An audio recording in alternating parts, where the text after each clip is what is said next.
Selamat siang, perkenalkan kami dari kelompok 2. Pada kesempatan kali ini, kami akan memaparkan hasil analisis data terkait ukuran daun dari dua jenis tanaman, yaitu Adam Eva dan Mangga. Analisis ini bertujuan untuk memahami perbedaan karakteristik ukuran daun berdasarkan beberapa parameter seperti panjang, lebar, diagonal daun, serta untuk melihat pola distribusi dan hubungan antar parameter tersebut.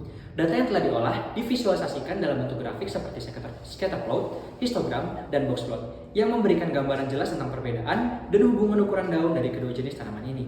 Yang pertama ada heatmap. Heatmap ini menunjukkan korelasi antara tiga variabel, yaitu panjang, diagonal, dan lebar. Korelasi adalah hubungan linear dengan nilai berkisar dari min 1 hingga 1. Warna biru tua mencerminkan korelasi rendah, sementara warna terang menunjukkan korelasi positif yang lebih kuat. Diagonal utama menunjukkan korelasi sempurna karena setiap variabel berkorelasi dengan dirinya sendiri. Dari heatmap terlihat bahwa panjang dan diagonal serta lebar dan diagonal memiliki korelasi positif moderat. Hubungan antara panjang, lebar, dan lebar lebih rendah, seperti ditunjukkan oleh warna biru yang lebih gelap. Secara keseluruhan, korelasi antar variabel positif dan memiliki hubungan yang sangat kuat. Sekian. Selanjutnya adalah histogram. Yang pertama adalah histogram panjang. Dari histogram ini, data panjang daun terlihat memiliki dua puncak bimodal yang berarti terdapat dua kelompok utama panjang daun. Kelompok pertama memiliki panjang sekitar 10 hingga 15 cm dengan frekuensi tinggi. Kelompok kedua memiliki panjang sekitar 25 hingga 30 cm dengan frekuensi yang juga tinggi. Data panjang daun menunjukkan variasi yang cukup besar karena terdapat daun dengan panjang mulai dari sekitar 5 cm hingga lebih dari 30 cm.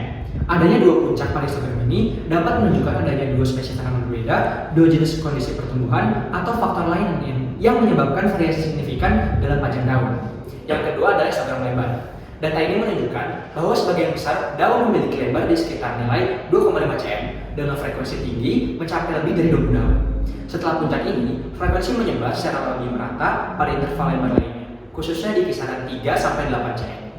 Distribusi data ini tidak simetris. Ada satu puncak frekuensi yang sangat tinggi di awal interval, sekitar 2,5 cm.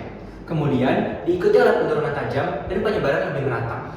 Hal ini menunjukkan kemungkinan adanya konsentrasi ukuran daun tertentu, mungkin spesies utama atau kondisi khusus pada data ini. Puncak dominan pada lebar sekitar 2,5 cm menunjukkan sebagian besar daun memiliki lebar kecil. Penyebaran di lebar yang lebih besar menunjukkan keberagaman spesies atau variasi kondisi lingkungan. Analisis lebih lanjut diperlukan untuk mengidentifikasi penyebab distribusi ini, seperti spesies tanaman, lokasi tumbuh, atau faktor lainnya. Yang ketiga adalah histogram diagonal. Data memiliki distribusi yang bervariasi, dengan beberapa puncak di sepanjang diagonal. Terdapat konsentrasi frekuensi tertinggi di interval diagonal sekitar 10 cm, diikuti oleh penyebaran nilai yang lebih merata hingga 30 cm.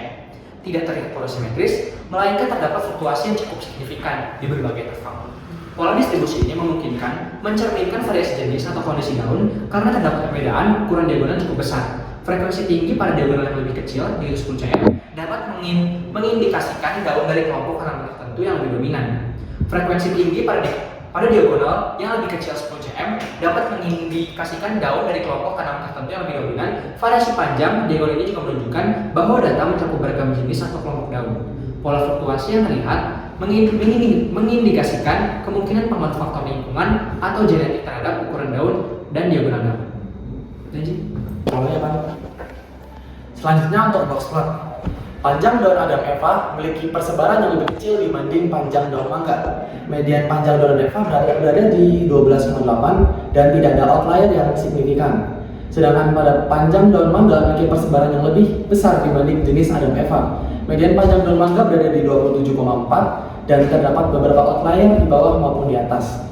Daun mangga umumnya lebih panjang dibanding daun Adam Eva. Variabilitas panjang daun mangga lebih tinggi yang ditunjukkan dengan jarak antar vartil atas dan bawah yang lebih besar. Selanjutnya untuk box plot lebar, daun Adam Eva memiliki persebaran yang lebih kecil dibanding daun mangga. Median lebar berada di 3,2 dan tidak ada outlier yang signifikan. Sedangkan untuk lebar daun mangga memiliki persebaran yang lebih besar dibanding jenis Adam Eva. Mediannya berada di 6,5 dan tidak ada outlier pula yang signifikan. Daun mangga memiliki lebar yang umumnya lebih besar dibanding daun Adam Eva. Variabilitas lebar daun mangga lebih tinggi yang terlihat dari jarak antar vartil yang lebih besar. Selanjutnya untuk diagonal daun Adam Eva memiliki persebaran yang lebih kecil dibanding daun mangga. Median diagonal berada di 13,2 dan tidak ada outlier yang signifikan. Sedangkan untuk diagonal daun mangga memiliki persebaran yang lebih besar dibanding daun Adam Eva. Mediannya berada di di 28 dan ada beberapa outlier di bawah maupun di atas. Daun mangga memiliki diagonal yang umumnya lebih besar dibanding daun eva. Variabilitas daun mangga lebih tinggi yang terlihat dari jarak antar kuartil yang lebih besar serta keberadaan outlier. Lebar nggak? Berikutnya tentang scatter plot dan regresi linear. Yang pertama itu adalah scatter plot panjang dan lebar. Scatter plot ini menunjukkan hubungan antara variabel panjang yaitu sumbu x dan lebar yaitu sumbu y dengan garis regresi linear yang berwarna merah. Data ini ditunjukkan dengan titik-titik yang berwarna biru. Hubungan dari scatter plot ini memiliki hubungan positif yang terlihat antara panjang dan lebar, yang berarti saat panjang meningkat, lebar juga cenderung meningkat. Lalu untuk model regresi linearnya, yaitu lebar sama dengan 0,409 ditambah 0,22 dikali panjang. Artinya, regresi linear ini memiliki koefisien 0,22 dan error sebanyak 0,49. Lalu, scatter plot ini memiliki korelasi 0,877. Yang kedua itu adalah scatter plot panjang versus diagonal. Scatter plot ini mengilustrasikan hubungan antara panjang dan diagonal. Regresi linear ini hampir sepenuhnya sejajar dengan pola-pola titik biru, yang mana ini menunjukkan hubungan yang sangat positif, yaitu sangat kuat antara panjang dan diagonal, sehingga hampir semua titik berada pada sangat dekat dengan garis regresi. Ini menunjukkan bahwa panjang merupakan prediktor yang sangat baik untuk diagonal. Lalu untuk model regresinya, yaitu diagonal sama dengan 0,62 ditambah 0,99 kali panjang dengan korelasi 0,99. Hanya ada beberapa titik yang anomali yang jauh dari garis tetapi tidak signifikan. Lalu yang ketiga ada scatter plot lebar dan diagonal. Scatter plot ini menunjukkan hubungan antara sumbu x yaitu lebar dan sumbu y yaitu diagonal. Garis regresi linear ini menggambarkan tren linear positif. Lalu hubungan antara scatter plot ini memiliki hubungan positif yang terlihat antara lebar dan diagonal, di mana kenaikan lebar cenderung diikuti oleh kenaikan diagonal. Titik-titik cenderung lebih menyebar dibandingkan dengan hubungan panjang dan diagonal, tetapi pola linearnya masih terlihat jelas. Lalu untuk nilainya kemungkinan lebih rendah dibandingkan pada model kedua, tetapi masih signifikan. Hubungan panjang dengan diagonal itu adalah yang paling kuat dengan data yang hampir seluruhnya berada pada garis regresi. Lalu hubungan panjang dengan lebar menunjukkan korelasi yang baik, tetapi dengan sedikit lebih banyak penyebaran. Dan yang terakhir itu hubungan lebar dengan diagonal memiliki tingkat korelasi yang cukup kuat meskipun lebih banyak penyebaran dibandingkan hubungan lainnya.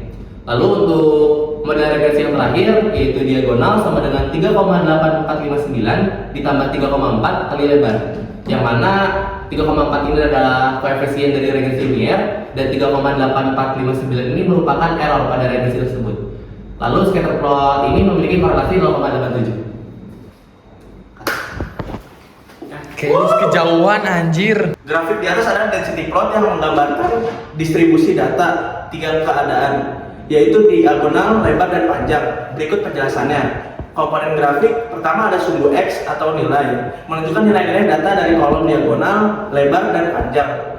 Lalu sumbu Y atau density yang menunjukkan kepadatan probabilitas yang memperkirakan frekuensi relatif dari data pada nilai tertentu. Lalu ada warna hijau untuk kolom diagonal, lalu kuning untuk kolom lebar, dan biru muda untuk kolom panjang. Nah, pengamatan kolom lebar memiliki puncak tertinggi atau density maksimum pada nilai sekitar 2-5, menunjukkan bahwa sebagian besar data lebar terkonsentrasi di area ini. Distribusi cenderung menurun tajam setelah puncaknya mengidentifikasikan penyebaran data yang sempit. Kolom panjang atau biru muda menunjukkan dua puncak utama. Puncak pertama pada nilai sekitar 10 dan puncak kedua pada nilai sekitar 30. Distribusi ini bimodal, menunjukkan ada dua kelompok nilai yang dominan. Lalu yang terakhir kolom diagonal. Distribusi mirip dengan kolom panjang, memiliki dua puncak utama. Puncak pertama di sekitar nilai 10-12, puncak kedua di sekitar nilai 28-30. Hal ini menunjukkan pola distribusi yang serupa dengan kolom panjang. Cukup sekian presentasi yang dapat kami sampaikan. Semoga informasinya bermanfaat. Cukup sekian dan terima kasih.